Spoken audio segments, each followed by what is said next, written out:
Bonjour, dans cette vidéo tutoriel, je vais vous présenter comment créer une carte sur Esto Atlas avec pour exemple une carte très basique sur la carte d'Espagne. Donc là on est sur le menu principal, on va créer une nouvelle carte. On arrive sur une carte vide, on va se déplacer pour se mettre devant l'Espagne. En haut à droite, on a les différents fonds de plan, OpenStreetMap, ArcGIS, Mondialis. Donc ArcGIS par exemple c'est les fonds de plan satellites. On retourne sur OpenStreetMap.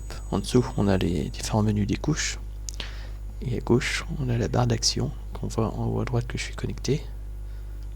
Après, on a le menu par exemple de dessin, qu'on y reviendra après. Première chose qu'on va faire, c'est qu'on va modifier les paramétrages. En bas à gauche, on a les paramètres, on a le zoom par défaut, donc on va laisser comme ça. On a le zoom minimal et maximal qu'on va pas toucher. On a la position par défaut qu'on va changer. On va cliquer sur le bouton pour prendre notre position actuelle, c'est-à-dire que dès qu'on va ouvrir la carte, on va retomber sur cette position là. Ensuite, les fonds de plan on laisse par défaut et on va activer la barre de temps. Et on va choisir entre juillet 1936 et février 1939. Et on va choisir un type de date par mois pour voir l'évolution mois par mois de notre carte. On fait mettre à jour. Et là, on a notre barre de temps qui est arrivée à droite et qu'on peut faire défiler. Donc on va commencer à dessiner la zone de contrôle des Républicains. Pour cela, on clique sur l'icône de dessin. On voit que notre curseur a changé. On dessine la bordure de notre zone.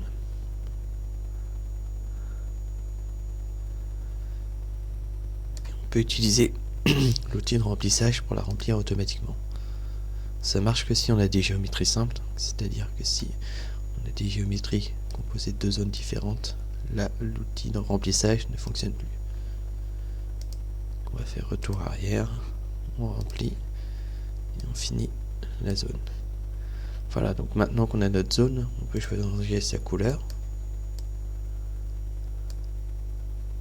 On va la mettre en orange. On peut choisir la taille de la bordure, on va la mettre petite. On peut choisir l'opacité.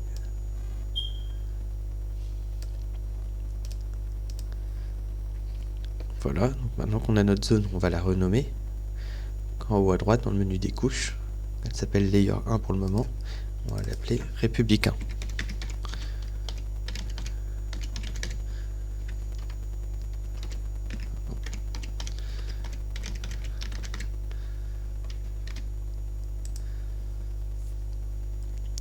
Voilà, donc maintenant on va ajouter une seconde couche pour avoir les nationalistes.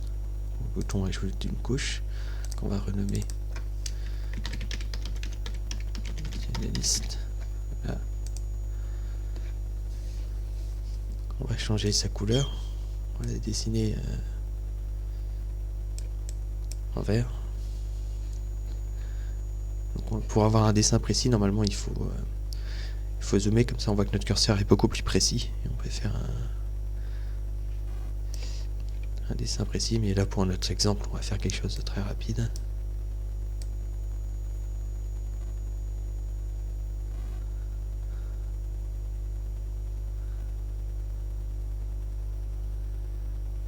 On fait la bordure, après on la remplit.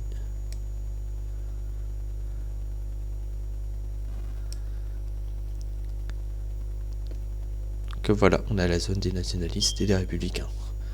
Ensuite, ce qu'on peut faire, c'est qu'on peut aller changer les labels. On va sur action sur les labels, on peut choisir la taille du label, plus grand, plus petit, et on peut choisir sa position. Donc on clique ici, et après on clique sur la carte pour placer le label où on souhaite. Et on va faire la même chose pour les républicains. Donc on sélectionne à droite la couche des républicains, on choisit sa taille et sa position.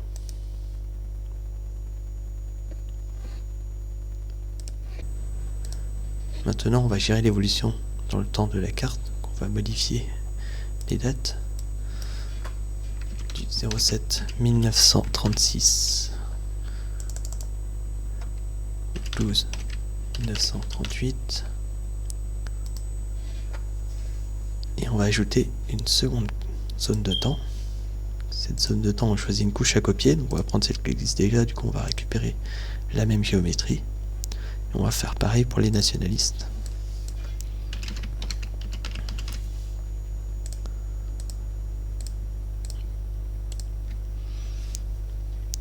Voilà, donc là on voit pas la carte évoluer pour le moment, juste les labels qui changent de position.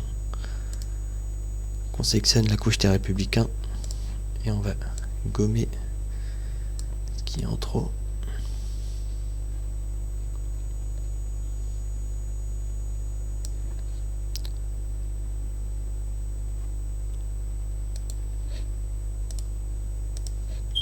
Ensuite on prend la couche des nationalistes et on ajoute le contenu pour finaliser notre carte.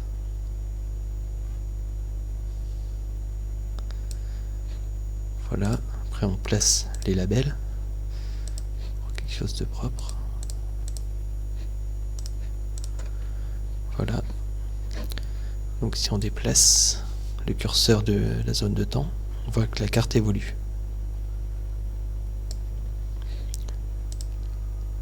Une dernière chose avant de sauvegarder, ça va être de simplifier les géométries pour améliorer les performances.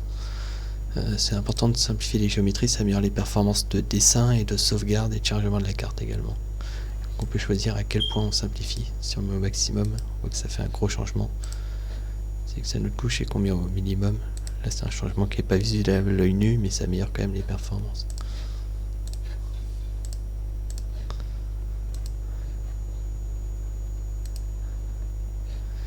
Et donc on va sauvegarder.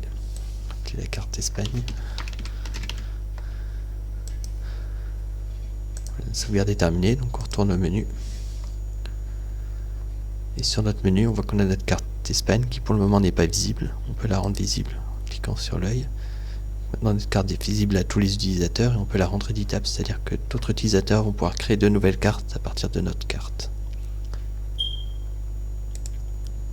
Je vous remercie d'avoir suivi la vidéo et j'espère que ça vous donnera envie de créer vos propres cartes.